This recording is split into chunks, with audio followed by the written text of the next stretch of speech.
우리 49장 29절부터 살펴보도록 하겠습니다. 29절부터 30절까지 야곱이 열조의 묘실에 장사할 것을 유언하고 부탁을 하고 또 운명하는 내용이 나타납니다. 29절에 보면 그가 그들에게 명하여 가로되, 야곱 이스라엘을 말하겠지요. 내가 내 열조에게 돌아가리니 나를 햇사람 에브론 밭에 있는 굴에 우리 부여조 조상과 함께 장사하라. 이 굴은 가나안 땅 마므레 앞 막벨라 헤브론이죠. 밭에 있는 것이라.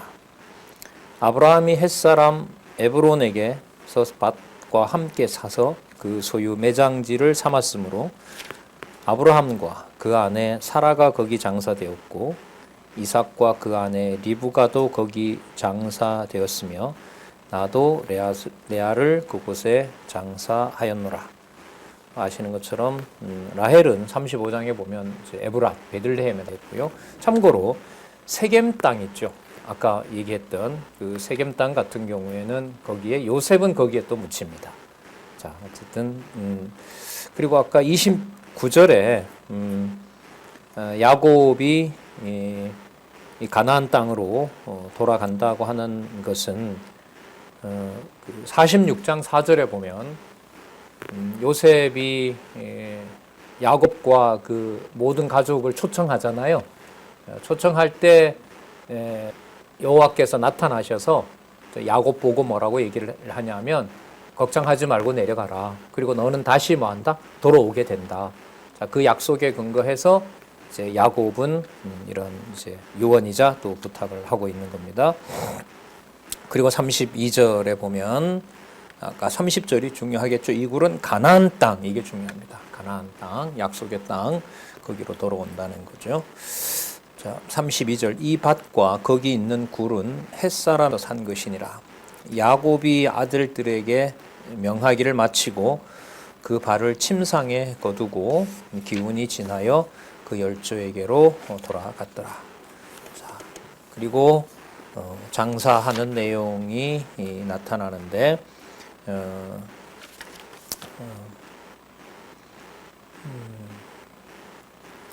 50장 내용이 이제 야곱이 죽어서 장사하는 내용이 나타나고 구성이 또 흥미롭죠. 그래서 이렇게 야곱은 자기 생을 다하였구나 이게 아니라 마지막 장면이에요. 요셉과 그 형제들 사이에 또 한 사건이 준비가 됩니다. 자, 무엇인지 좀 이따 보도록 하고요. 먼저 야곱이 죽어서 장사하는 내용들이 나타나는데 그 제상의 아비이니까요. 엄청난 규모의 장사가 이루어집니다. 50장 1절에서부터 3절 야곱의 죽음을 요셉과 애굽 사람들이 거기 70일간 슬퍼합니다. 요셉이 아비 얼굴에 굽으려 울며 입맞추고 그 수종 의사에게 명하여 향재료로 아비의 몸에 넣게 하매 의사가 이스라엘에게 그대로 하되 40일이 걸렸으니 향재료를 넣는 데는 이 날수가 걸림이요 애굽 사람들은 70일 동안 그를 위하여 왜곡하였더라. 그 40일 동안 염을 합니다. 그게 여러분 역사적으로 보면 바로 뭐냐면 미라예요. 미라가 왜 1500년, 2000년대도 썩지 않잖아요. 그러니까 그 안에 있는 장기나 이런 걸 다 드러내고 그 모습 그렇게 보존해서 하는 그 일을 지금 야곱에게 한 겁니다. 그러니까 애굽의 미라를 만드는 장래 풍속이 왜 생겼냐 이래 물으면 성경의 대답은 야곱의 몸을 썩지 않게 하고 어디로 가져오려고 가나안에 가지고 오려고 했던 거다. 이게 이제 하나님 중심의 역사였던 거죠. 그런 역사관이 실제로 웃을 일이 아니라 중요하죠. 예를 들면 대한민국의 근현대사 얼마나 복잡합니까? 올 한 해만 보더라도 연초에 어떤 당대표가 피습당하는 일로 시작해서 마지막 날까지 179명이죠. 그렇게 엄청난 감당하기 힘든 사건들이 이제 벌어지는데, 살인 사건으로 시작된 일이 사람이 죽는 걸로 대한민국은 어쨌든 그렇게 시작해서 그렇게 마감하는 그런 역사가 일어난 건데, 그 사이에도 또 많이 죽죠. 많이 죽고 아들 군대 보냈는데 군대 가서 죽고 하는 이런 일들도 이제 많이 벌어지잖아요. 그럴 때 무엇을 중심에다 두고 역사를 해석하느냐, 이거는 진짜 죽고 사는 문제죠.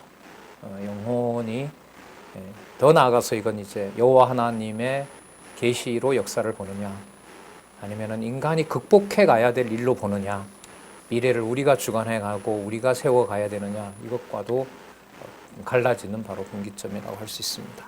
그래서 이게 전혀 우리랑 상관없는 일 같지만은 아까 조금 전에 본 것처럼 꼭 야곱은 할아버지가 묻힌 곳으로 가고 싶고, 거기가 바로 약속의 땅이라고 하나님이 재차 약속해 준 땅, 그곳에 어쨌든 가는 일이 이런 절차로 이루어진다라는 것을 연결을 해서 살펴볼 수가 있습니다. 자, 그리고 요셉이 아비의 유언에 따라서 가나안 땅에 장사하는 내용이 4절에서부터 14절에 나타나 있습니다. 자, 그 기간이 끝나고 요셉이 바로에게 아버지를 가나안 땅에 가서 그 열조가 준비해 놓은 묘에 묻고 오겠습니다 라고 얘기하고요. 6절에 바로가 가로되 그래, 네게 시킨 대로 올라가서 아버지를 장사해라. 그리고 7절에 장사하러 올라가는데 이 모든 대신들이 다 움직여요. 바로의 모든 신하와 바로 궁의 장로들과 애굽 땅의 모든 장로와 요셉의 온 집과 그 형제들과 그 아비의 집이 그와 함께 올라가고, 그들의 어린 아들들과 양떼와 소떼만 고센 땅에 남겼으며 병거와 기병이 요셉을 따라 올라가니 그때가 심히 컸더라. 엄청난 규모의 장례식이 벌어집니다. 여러분 혹시 그거 기억하세요? 보디발의 아내가 그 요셉을 모함할 때 요셉을 뭐라고 불렀죠? 남편이 왔어요. 보디발이 왔을 때 무슨 사람? 히브리 사람, 이렇게 불렀죠. 히브리 사람. 이 용어가 가끔 등장을 해요. 출애굽기에 가면 바뀐 왕이 이제 한 400년 지났으니까 바뀐 애굽의 왕이 유아들을 학살하라 할 때, 유아를 죽이라고 할 때 산모에게 거기서 어떤 말이 또 나오냐면 히브리 사람라는 말이 또 나와요. 자, 뭘 말씀드리려고 하냐면 애굽의 모든 대신들과 장로들이 참여한 이 장례식에서 증거하는, 드러나는 사건 하나는 실제로 시신을 가지고 어디로 가고 있어요? 지금 가나안으로 가는 거죠. 가나안으로 가는 이 사람들을 뭐라고 불러요?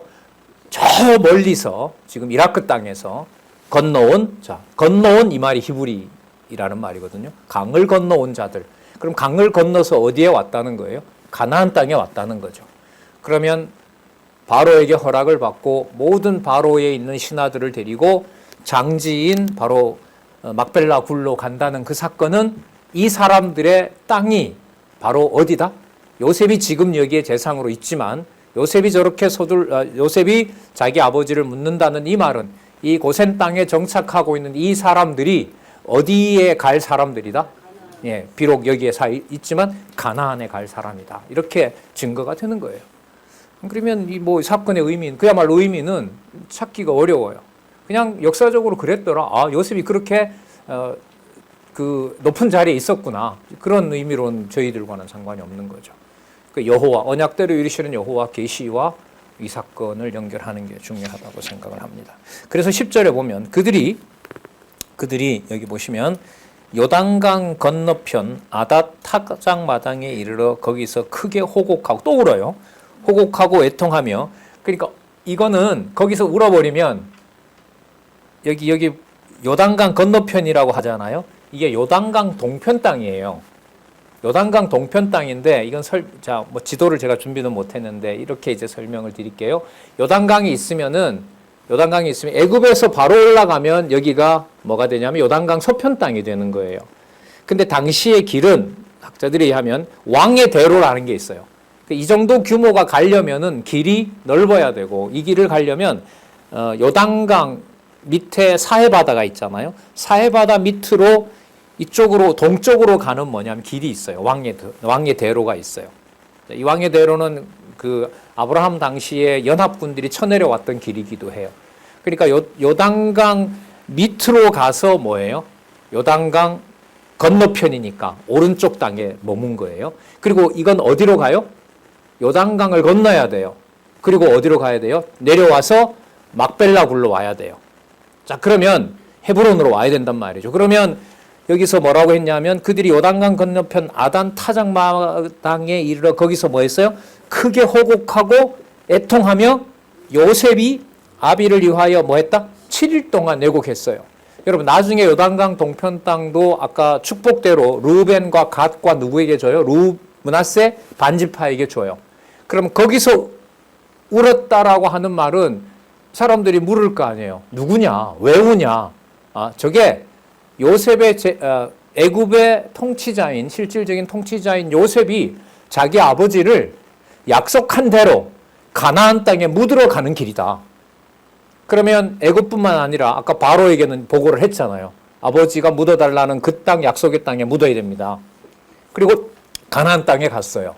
가나안 땅에 가서 울면서 그 울음소리를 통해서 이 땅이 누구 땅이다라는 걸 약속해요. 누구의 땅이다? 이스라엘 후손들의 땅이다라는 걸 여기서 증거하는 거예요. 예. 그래서 호곡하고 애통하며 요셉이 아비를 위하여 7일 동안 애곡하더니 그 땅 거민 가나안 백성들이 또 나오잖아요. 그 땅 어떤 백성들이? 가나안 백성들이. 가나안 백성들이 그 울음을 듣고 결론은 뭐가 돼요? 이 땅이 누구네 땅이다? 저 사람들 땅이다. 이렇게 되는 거예요. 참. 아닷 마당의 애통을 보고 가로되 이는 애굽 큰 애통이라. 맞죠? 표면적으로 보면 어디서 온 사람들이에요? 애굽의 지배자가 온 거죠. 그 땅 이름을 아벨 미스라임. 여러분 미스라임이라는 말이 애굽이라는 뜻입니다. 성경에 여러 번 나옵니다. 아벨이라는 말은 초원이라는 건데 애굽의 초원이라는 뜻인 거고요. 자, 아벨 미스라임이라 하였으니 곧 요단강 건너편이었더라. 야곱의 아들들이 부명을 쫓아 행하여 그를, 자 이제 건너야겠죠? 그를 가나안 땅으로 메어다가 마므레 앞 막벨라 밭굴에 장사였으니 이는 아브라함이 해쪽 속 에브론에게 밭과 함께 사서 소유 매장지로 삼은 곳이었더라. 따라서 야곱의 장사 일로 무엇이 드러났더라? 예. 아브라함과 이삭과 야곱의 땅이 바로 어디다? 가나안이다 라는 사실을 확증해 주는 겁니다. 그리고 아비를 장사하고 요셉이 돌아옵니다. 그리고요, 늘 자주 말씀드리던 것처럼 50장을 빼고요, 출애굽기 1장을 읽으면 기가 막히게 연결이 됩니다. 제가 한번 읽어볼게요. 야곱과 함께 각기 권석을 데리고 애굽에 이른 이스라엘의 아들들의 이름은 이러하니라. 자, 이거 아까 어디에 나왔었어요? 49장에 나왔죠. 49장에 축복한 내용이 나왔잖아요. 그죠? 축복한 내용이 나왔으니까 출애굽기 1장 1절에서부터 7절까지 보면 12아들을 소개를 해요. 그럼 어떤 12아들이에요? 축복을 받은 12아들들이 애굽에 와서 이제 어떻게 돼요? 생육하고 번성하는 거 아니에요. 그죠? 7절 볼게요. 자, 5절 끝에 모두 70인이었더라. 6절 요셉과 그 모든 형제와 그 시대 사람은 다 죽었고 7절 보세요. 이스라엘 자손은 생육이 중다하고 번식하고 창성하고 심히 강대하여 온 땅에 가득하게 되었더라. 자손 번창이 통치할 수 있는 규모로 번성했다라는 게 여기 나오죠. 그러면 여러분 아까 49장에서 애굽으로 돌아왔고 애굽에서 약속한 대로 뭐 하더라? 생육 번성 창대 군대가 되었더라. 이렇게 딱 하면 연결이 되거든요. 이 50장 사건이 또 50장 15절 사건부터 이게 왜 이런 내용이 나오냐는 거죠. 자, 50장 15절. 요셉이 용서하고 죽는 내용이 나타납니다. 성경 기록의 목적은 누구 계시라고요? 여호와 계시예요.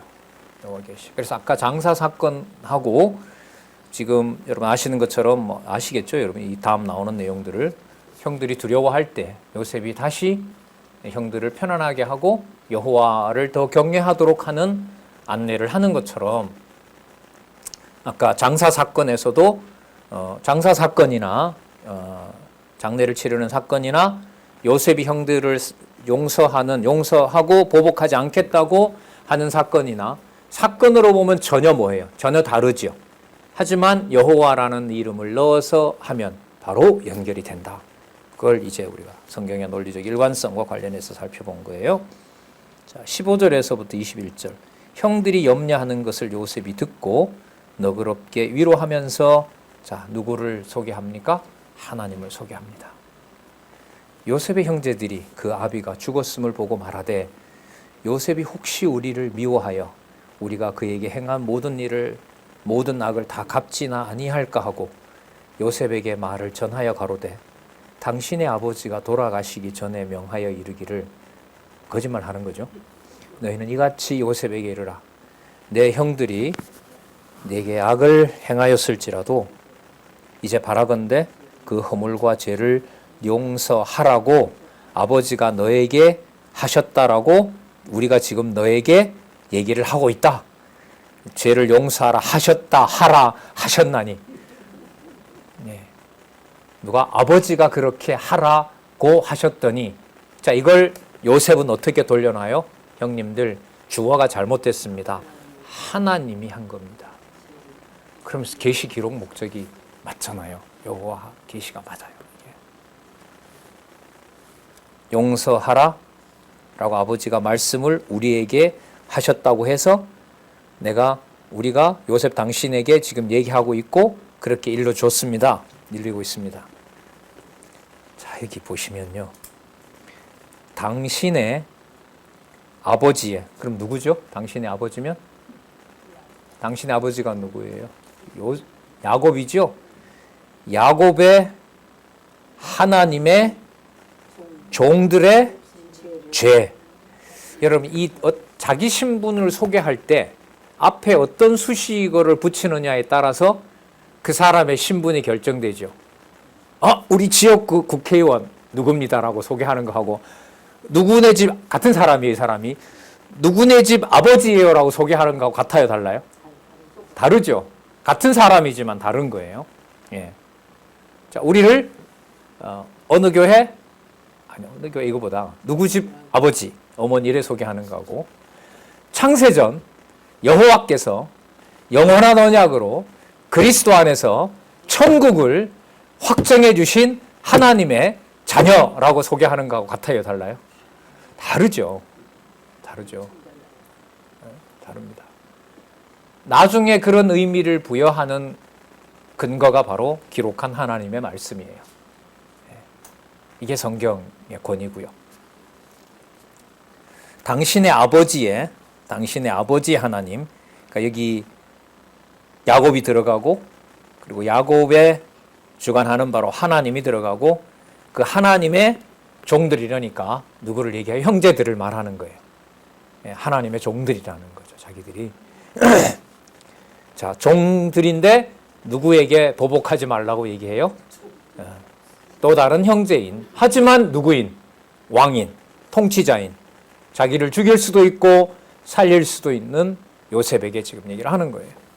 하나님의 종들의 죄를 이제 용서하소서 하며 요셉이 그 말을 들을 때에 뭐 했다고요? 울었어요. 왜 울었을까요? 불쌍해. 1번 불쌍해서.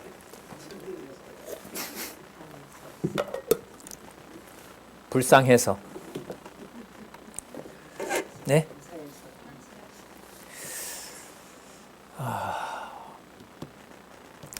네.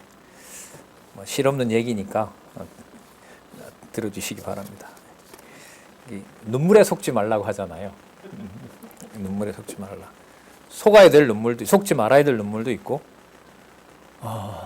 제가 흘려본 눈물에 의하면 여러 가지가 있는 것 같아요. 여러분, 남을 해롭게 하면, 남을 궁지로 몰아넣고 그 사람의 인생을 끝장내게 했을 때 보통 남의 뭘 흘리지 말게 해라? 피눈물 흘리지 말게 해라. 원한의 눈물 있잖아요. 한마는 우리 특히 이제 우리는 의료보험에 한이 들어가 있잖아요. 그 의료보험 치료로 들어가. 다른 나라에는 그런 의료보험이 그런 건 없어. 우리나라만 들어가 있어. 한이나 생긴 우리만의 의료보험 항목에 들어가죠. 거기에서부터 자녀를 낳았을 때 기쁨도 있고요. 반대로 기쁨의 눈물도 있고요. 뭐 했을 때 슬픔의 눈물도 있고요. 많죠. 요셉이 어떤 눈물인지 한번 생각을 해보자는 의미인 거예요. 뭐 측은해서 흘리는 눈물도 있고요. 그리고 여러분 성경 신앙 만나고 여러 번 울었죠? 안 울으셨어요? 말씀 듣다 울었잖아요. 그걸 뭐 남의 동네 얘기지만 진리를 깨닫고 흘리는 눈물이라고 해서 사전에 나오죠. 법열이라 그러죠. 진리를 깨닫고 흘리는 이제 눈물. 그리고 또 거짓으로 흘리는 눈물도 있잖아요. 맞죠? 연기자들이 하는 눈물도 있지만은 자기의 이 억울함을 호소하기 위해서 흘리는 눈물도 있지만 또 어떤 눈물도 있어요? 남을 뭐하기 위해서? 속이기 위해서. 맞잖아요. 남을 해코지하기 위해서 이제 속이는 눈물이 있잖아요.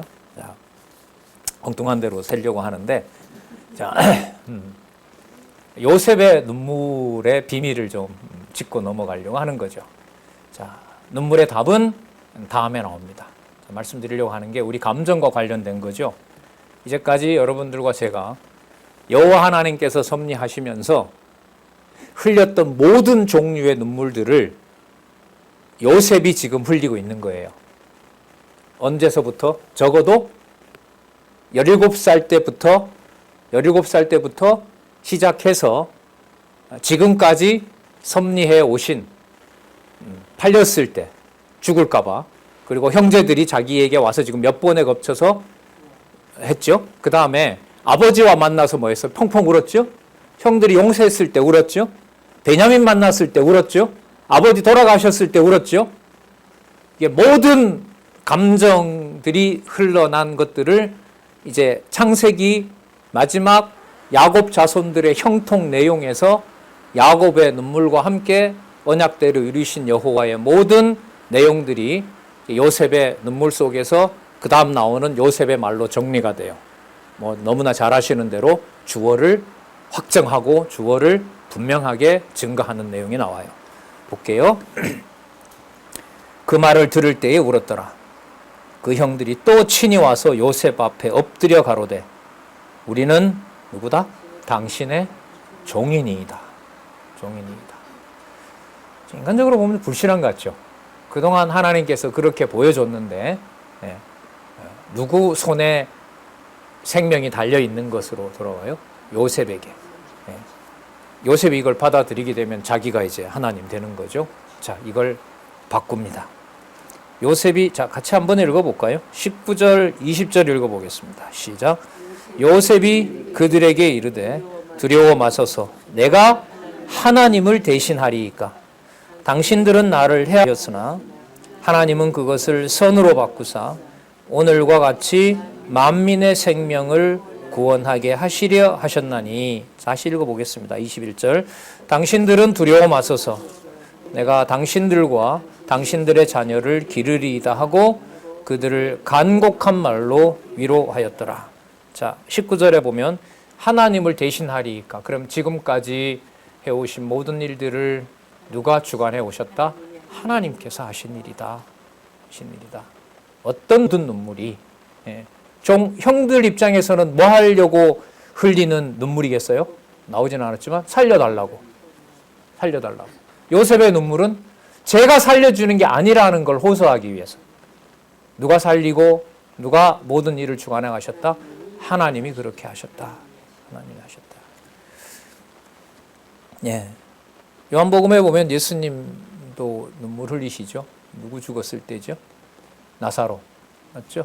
그리고 나서 그것도 재미있어요. 거기 매우 흥미로운데 예수님이 흘리면서 호통합니다. 흘리면서 이렇게 위로하고 이게 아니에요. 예수님이 눈물을 지으시고 그 자리에 있는 사람들에게 책망하십니다. 예. 자, 그러면서 이제 당신이 아버지로부터 온 바로 본성이 신성이신 분을 증거하는 내용이 나오는데요. 자, 20절에 보시면 무엇을 하게 하시려고 했다고 하냐면 오늘 같이 만민의 생명을 구원하게 하시려고 했다. 이 내용은 여러분 45장 5절, 7절, 8절에 나옵니다. 그러니까 요셉의 형제들에게 처음으로 자신을 드러냈을 때 저를 먼저 보내서 뭐 하려고? 생명을 보호하려고, 생명을 보존하고 그리고 구원하게 하려고 저를 하나님이 먼저 보내신 겁니다. 자, 이렇게 얘기를 합니다. 자, 여러분 49장에 축복이 나왔잖아요. 이미 야곱이 아들들에게 축복을 했기 때문에 요셉이 이 형들을 죽일 수가 있어요, 없어요? 쉽게 말하면 감정에 복받쳐 있다 하더라도 죽이면 죽일 수가 있어요, 없어요? 없어요. 왜냐하면 아까 야곱이 벌써 뭘 했기 때문에 모든 아들들에게 전부 축복을 했기 때문에 이 지금 형들 입장에서는 인간적인 얘기죠. 형들 입장에서는 아버지의 약속이 아니죠. 누가 주신 약속이에요? 여호와께서 주신 약속인데 그걸 망각하게 되고 누가 죽이고 살린다? 요셉이 죽이고 살린다라는 것으로 이제 망각을 한 거죠. 여호와 하나님을 의지하지 않게 했습니다. 자, 그런데 요셉을 통하여 아버지가 약속했던 그 약속들이 보존된다는 사실을 누가 해오신 일이다? 하나님이 해오신 일이다라는 것으로 정리를 해주는 거예요. 자, 그래서 49장의 복을 50장에 오면 야곱의 아들들이 보존하는 것이 아니라 누가 보존하신다? 하나님 여호와께서, 여호와 하나님이 보존해 가신다는 그 연결성을 여기서 확인할 수 있습니다. 365페이지 두 번째 단락, 세 번째 단락, 50장 22절 위 부분에 보면 마지막 문장을 한번 볼게요. 언약 자손이 믿는 여호와 하나님은 인간의 가치 기준에 진, 선, 미를 초월하는 거룩한 자시다. 이 구절이 여기 왜 나왔냐 하면 진리와 거짓 기준이 누구죠? 하나님이시라는 거예요. 선은 누구 중심의 선으로 돌려놓는다? 하나님 중심의 선으로 돌려놓습니다. 아름다운 눈물, 요셉의 눈물이 아름답게 만드는 게 요셉이 마음이 넓어서 아니에요. 그 눈물이 아름다운 것은 누구의 존재를 믿게 하시니까 여호와 하나님의 존재를 믿게 하기 때문에 그 눈물이 아름다운 눈물이 되는 겁니다. 5장 22절에서부터 26절 요셉이 애굽에서 야곱의 땅으로 감을 예언하고 죽습니다. 요셉이 그 아비의 가족과 함께 애굽에 거하여 110세를 살며 10살에 팔렸고요. 13년을 애굽에서 살았고요. 30세에 재상이 됐고 총리가 됐고요. 그리고 110세니까 몇 년을 더 산 거죠? 80년? 80년을 더 재상으로 살았습니다. 그러니까 오래 살지는 못했어요. 다른 사람들 나이에 비하면. 어쨌든 110세를 살며 에브라임의 자손 3대를 보았으며 증손을 보았네요. 므낫세의 아들 마길의 아들들도 요셉의 스라에서 양육되었더라. 이 의미는 뭐하고 관계됩니까? 아버지 야곱이 누구와 누구에게 복을 줬어요? 에브라임과 므낫세에게 복을 준 내용들이 이렇게 성취되고 있다는 걸 알려주는 겁니다. 자, 24절 요셉이 그 형제에게 이르되 나는 죽으나 인척들이겠죠. 그 후손들에게 나는 죽으나 하나님이 너희를 권고하시고. 여러분 권고라는 말은 뭐냐면요. 1차적인 뜻이 숫자를 헤아리는 거예요. 숫자를 헤아려요. 이렇게 여러분 명절이나 이럴 때 손님이 몇 명 오는지 자녀들이 몇 명 오는지 헤아리잖아요. 왜 헤아리죠? 사랑을 주려고. 맞죠? 자, 그래서 여러분 공부한다라는 말은 구체적으로 빼먹지 않고 하나하나 다 헤아리는 거예요. 1차적으로는. 그 다음 두 번째는 뭐냐면 그들을 보살피는 거예요. 그게 권고라는 말입니다. 권고하시고 너희를 이 땅에서 인도하여 내사 아브라함과 이삭과 야곱에게 맹세하신 땅에 이르게 하리라 하시고. 그래서 민수기서에 가면 출애굽할 때 뭘 파악합니까? 네 지파마다 몇 명 해서 몇 명 단위까지 60만 뭐 3천 몇 명 이렇게까지 그게 여러분 권고입니다. 자, 맹세하신 땅에 이르게 하시리라 하고 요셉이 또 이스라엘 자손에게 맹세시켜 이르기를 하나님이 정녕 너희를 다시 권고하시리니 그 자손 언약을 이루시는 것과 관계된 개념이에요. 권고하시리니 너희는 여기서 내 해골을 메고 올라가겠다 하라 하였더라. 요셉이 110세의 죽음에 그들이 그의 몸에 향 재료를 넣고 애굽에서 입관하였더라. 그리고 참고로 여호수아 24장 32절에 가면 요셉은 어디에 묻히냐 하면 세겜 땅에 묻힙니다. 세겜 땅에 축복을 해준 대로 에브라임과 므낫세가 특히 므낫세가 그 땅을 차지하게 되고요. 므낫세가 차지하면서 바로 그 매장지에 거기에 요셉의 매장지가 되는 일이 벌어집니다. 네.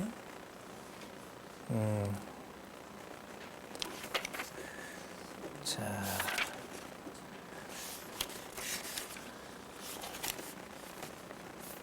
남은 시간은요, 이렇게 보내도록 하겠습니다. 37장에서부터 50장까지 우리가 알고 있는 내용이기도 하고, 또 이번에 같이 확인하시면서 모든 사건들이 오늘도 나왔습니다만 여호와 계시, 여호와의 존재와 속성, 그 능력의 영광을 계시하는 것으로 성경의 본문들이 구성되어 있다는 사실을 우리가 확인을 했어요. 그 중심으로 한 번 더 살펴보고요. 또 나머지 시간들은 창세기 1장에 나타난 창세전 영원한 언약과 관련해서 조금 살펴보도록 하겠습니다. 참고로 여러분 보고 계신 여호와의 언약과 성취 섭리도에 제일 바깥에 보면 무슨 언약 성취 나오죠? 예, 여러분 교재는 26페이지예요. 26페이지에 보시면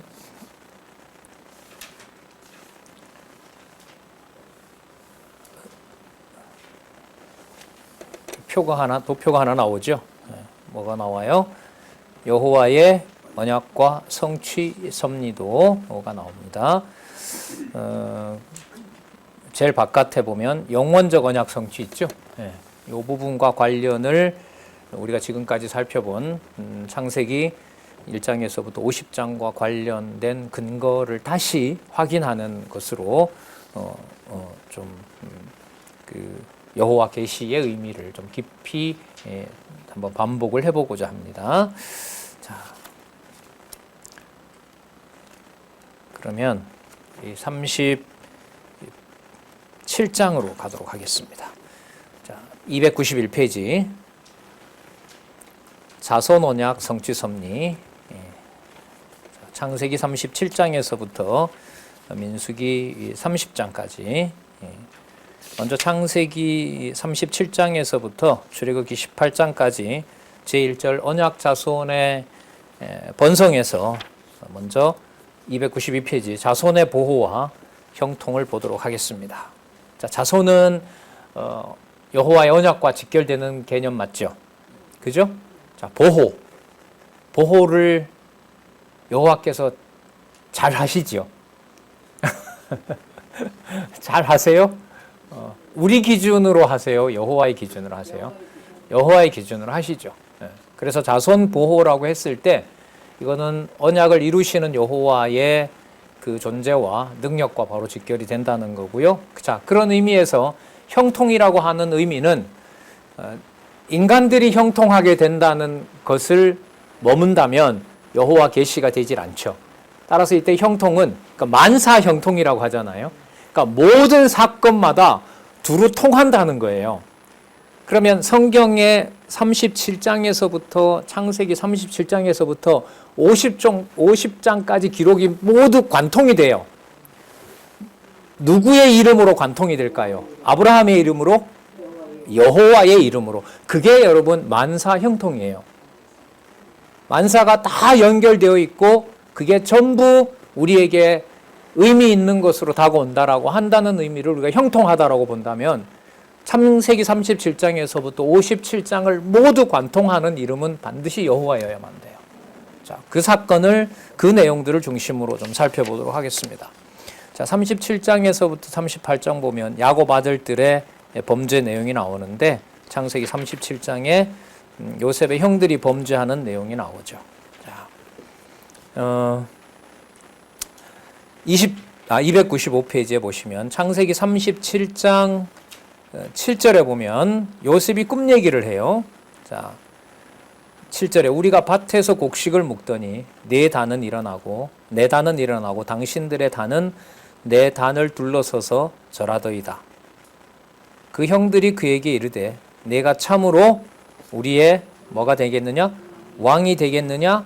참으로 우리를 다스리게 되겠느냐 하고 그 꿈과 그 말을 인하여 더욱 그를 미워하였더라.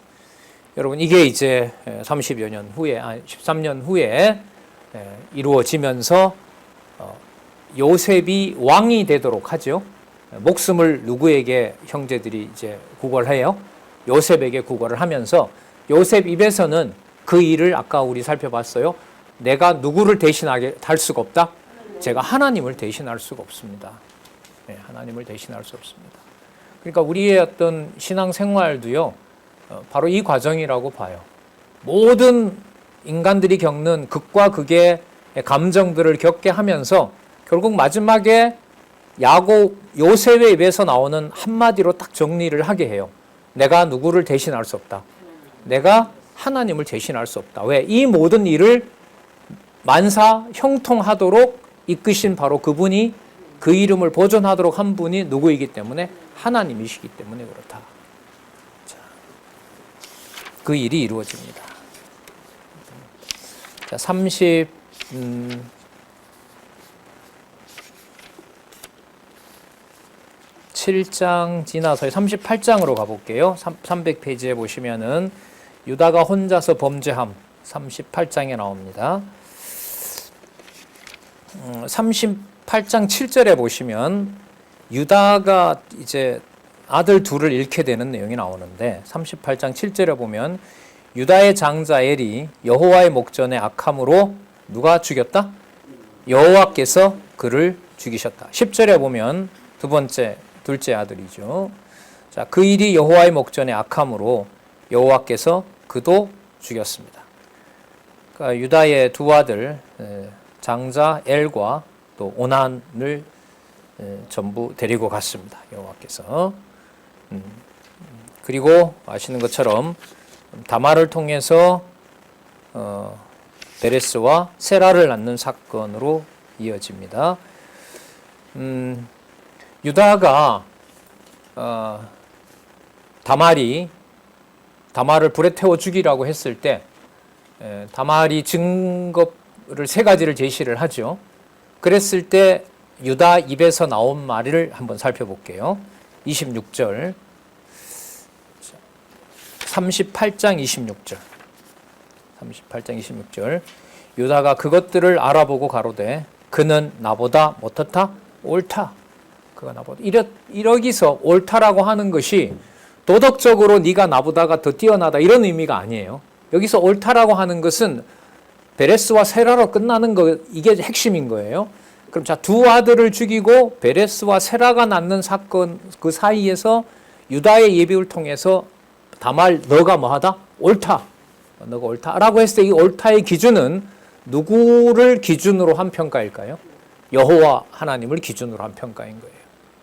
그러니까 우리 기준에서 우리의 삶에서 이러한 뭐 참 부끄러운 사건이잖아요. 이 뭐 가문의 족보에 있으면 뭐 빼기라도 해야 될 이런 사건인데 거기서 옳다라는 평가를 내린다는 것은 전적으로 누가 살아계셔서 주관해 가시는 일로 정리가 될 때 가능하다.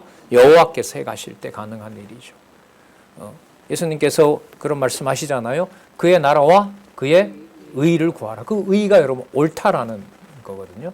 그러니까 작정하신 뜻이 그대로 이루어졌을 때 작정하신 뜻도 의가 되는 거고요.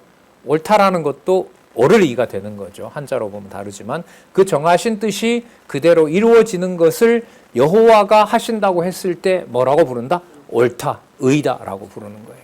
거기에 그 유다의 어떤 그 이해나 유다의 어떤 감정이나 또 사람들이 생각하는 어떤 이해의 폭 속에는 이게 들어올 수가 없는 거예요. 그래서 의란 무엇인가라는 우리 무엇인가 내용도 있지만은 귀한 개념입니다. 그는 나보다 옳도다. 내가 그를 내 아들 셀라에게 주지 아니하였음이로다 하고 다시는 그를 가까이 아니하니라. 그리고 30절에 보면 29절에 보면 베레스와 세라를 낳았다는 말씀이 나옵니다.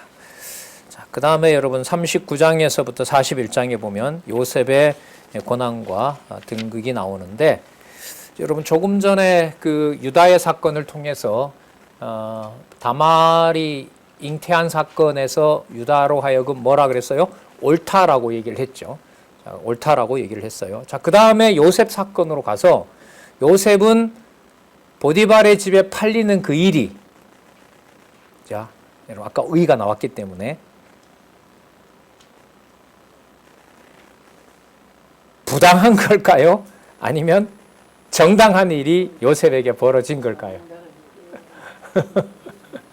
자, 그러니까 이게 여러분 이 성경에서 이런 중요 개념들이 얼마나 중요하냐면 유다가 다말을 통해서 베레스와 세라를 낳는 사건을 여호와께서 약속을 이루어 가시는데 당신의 주권을 통해서 이루어 가신다는 걸 이미 정리를 했잖아요. 그럼 그 다음에 나오는 내용은 누구의 어떤 방식과 누구의 감정을 넣는다는 게 사라져요. 인간의 감정으로 넣는다는 게 어려워져요. 그러면 그렇게 살펴보고 요셉이 가서 참 고생하는 거구나. 이렇게 말하는 건 다분히 누구 기준에서 말하는 거죠? 우리 기준에서 말하는 거잖아요. 그러면 성경이 이 사건을 어떻게 보느냐라는 것에 관심을 갖다 보면 성경의 주어가 여호와로 눈에 들어오는 거예요.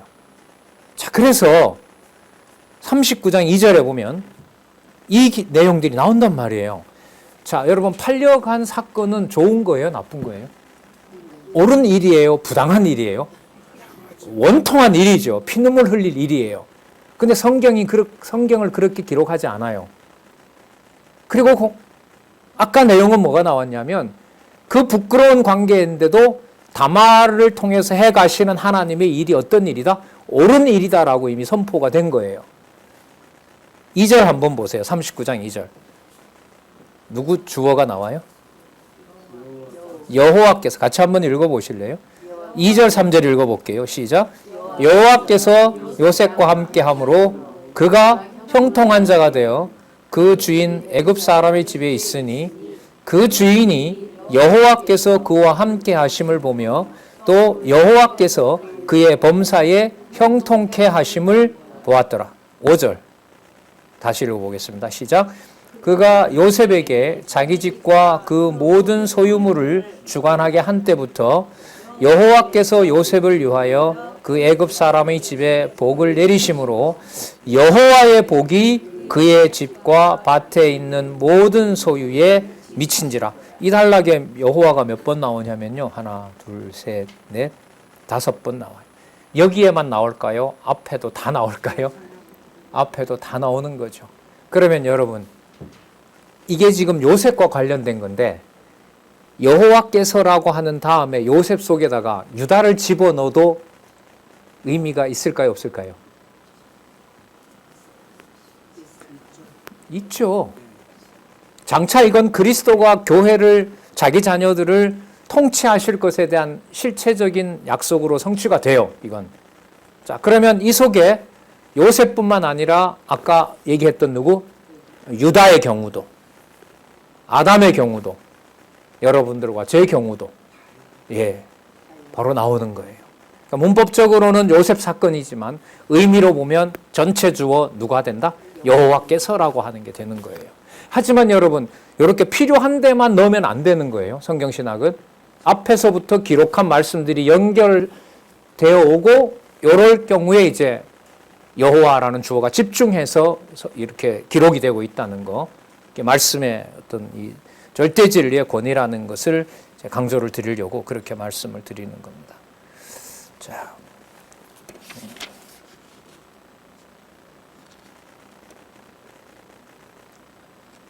아담을 넣어서 읽어도 돼요.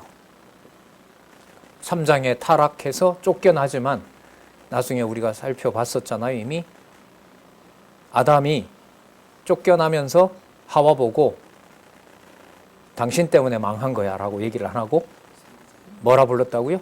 산자의 어미다. 생육 번성을 여호와께서 시키실 것이다. 아까 들어보니 저주가 아니더라. 여호와의 언약이 당신을 통해서 이루어질 것이다. 살아계신 하나님, 영원한 생명을 주관하시는 하나님께서 그 영원한 생명을 당신을 통해서 이루실 것이다. 산자의 어미라는 것으로 확증이 되는 거죠. 여기다 넣으면 다 되죠. 누가 하신 일이다? 여호와께서. 3절에 여호와께서. 3절에 또 여호와께서. 5절에 보면 여호와께서. 따라서 누구의 복? 누구의 복? 5절에 5절 끝에 보면 누구의 복이 그의 집과 밭에 있는 모든 소에 미친다? 여호와의 복. 얼마나 좋아요. 이게 창세기 1장 28절과 직결되죠. 여호와의 복. 자,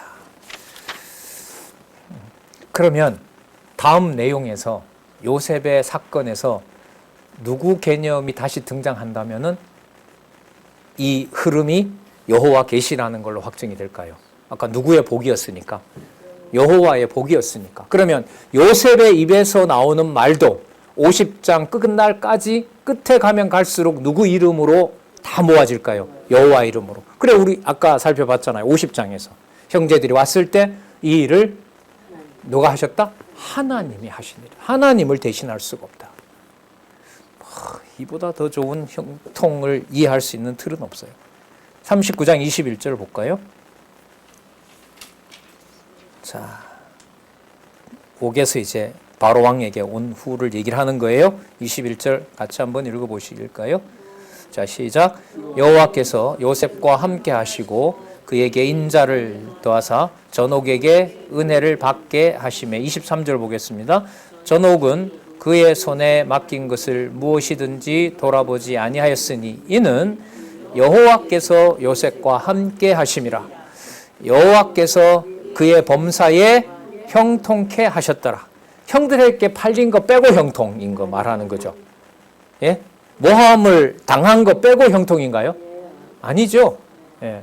그게 맞다면은 유다가 며느리 다말이 자신을 통해서 임신한 사건을 보고 옳다라고 말을 할 수가 없어요. 이건 해석을 할 수가 없어요.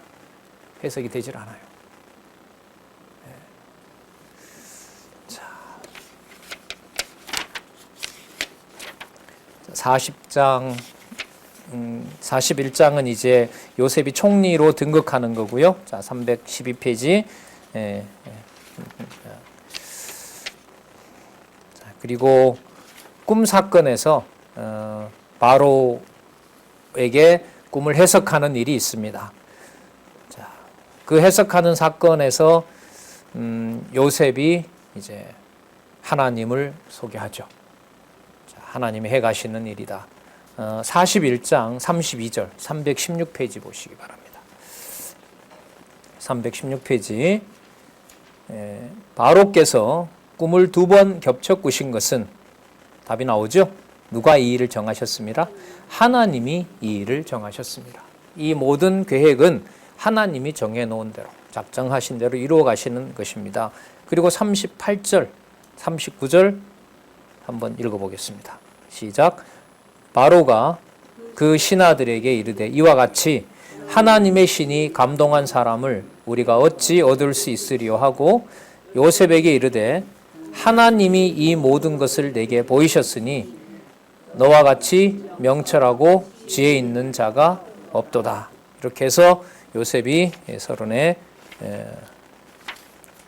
총리가 되는 일이 벌어집니다. 그리고 이 모든 사건들을 요셉으로 하여금 아들을 낳으면서 자녀를 낳으면서 누구 이름으로 지금까지 만사 형통하게 하신 이름을 부르게 하죠? 하나님이 그렇게 하셨다. 확인할까요? 자, 므낫세와 에브라임의 이름의 뜻이 나오죠? 51절에. 자, 51절, 52절 한번 읽어보겠습니다. 51절. 자, 페이지는 318페이지예요. 성경 본문이 있습니다. 시작. 요셉이 그 장자의 이름을 므낫세라 하였으니 하나님이 나로 나의 모든 고난과 나의 아비의 온 집을 잊어버리게 하셨다 함이요 차자의 이름을 에브라임이라 하였으니 하나님이 나로 나의 수고한 땅에서 창성하게 하셨다 함이로라. 여러분 므낫세 이름의 뜻을 다시 한번 볼게요. 하나님이 나로 나의 모든 고난과 나의 아비의 온 집을 뭐 했다? 잊어버리게 했도다. 이 말이 여러분 유다의 무슨 말하고 똑같아요? 다말이 임신한 사건을 딱 목도하고 자신이 저 일과 연관됐다는 걸 생각을 하면서 다말을 보고 내 행위가 어떻다? 나보다 옳다라고 얘기한 것과 똑같아요. 그러면 아까 여러분 만사 형통하게 한다는 것과 지금 여기에 나와 있는 므낫세의 이름에 담긴 의미와 유다의 며느리 다말을 통해서 베레스와 세라를 낳는 그 모든 사건들이 우리가 생각하는 지정의를 다 초월한 하지만 그 감정을 모두 다 지배하는 누구의 의?